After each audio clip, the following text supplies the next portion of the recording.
चोरी करण्यासाठी चोर नवनवीन युक्त्या शोधून काढत असतात।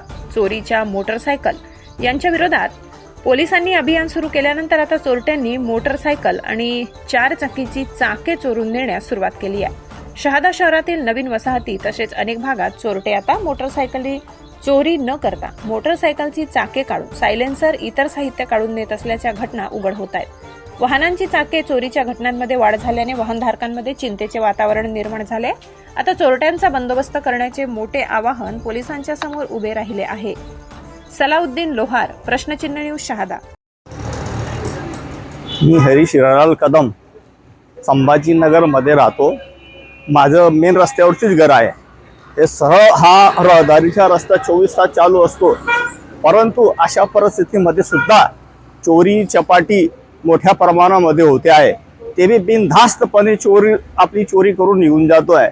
आता एक उदाहरण म्हटलं तर 7व्या दिवशीच्या जेव्हा गणपती उठला तर कमीत कमी रात्री 2 सव्वा 2 वाजेची घटना आहे आणि मी माझ्या डोळ्याने समोर बघितलेली आहे की 4 माणसं एका मोटरसायकलवर आले।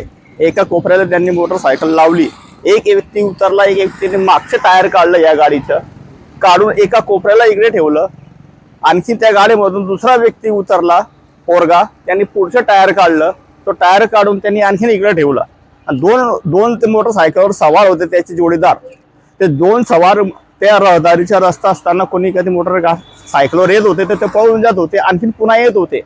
अशा परिस्थितीमध्ये मी वरून बघत होतो माझ्या गॅलरीवरून की हे लोक काहीतरी चोरीच्या बेतात आलेले। तर मी खाली उतरलो। खाली उतरल्यानं बघितलं तर 2 टायर निघालेले मला दिसले आणि त्या चोरांनी 2 टायर इथं गाडी खाली लपवून ठेवलेले होते। रात्रीची ही 2:30 वाजेची घटना आहे। मी चोरांना पकडण्याचा प्रयत्न केला, पण चोरांनी माझा धक्काबुक्की मारून ते पळून गेले।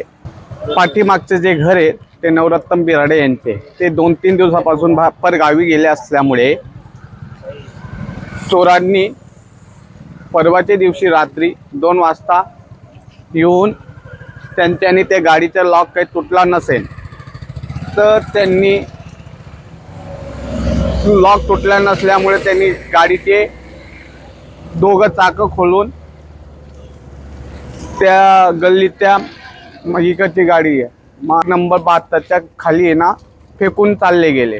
2 जणांना जाग आल्यामुळे, जागृत नागरिक असल्यामुळे ही घटना, चोरीची घटना टळली। असंच घटना मागच्या काही 2-3 महिन्यापूर्वी लखन अग्रवाल यांची गाडी चोरीला गेलेली आहे। इकडं समोरच्या रस्त्यावर अजून परत एक राजपूत करून राहत असताना त्यांची गाडी चोरीला गेलेली आहे। तरी तिथं पोलीस प्रशासनाने गांभीर्याने लक्ष द्यावे।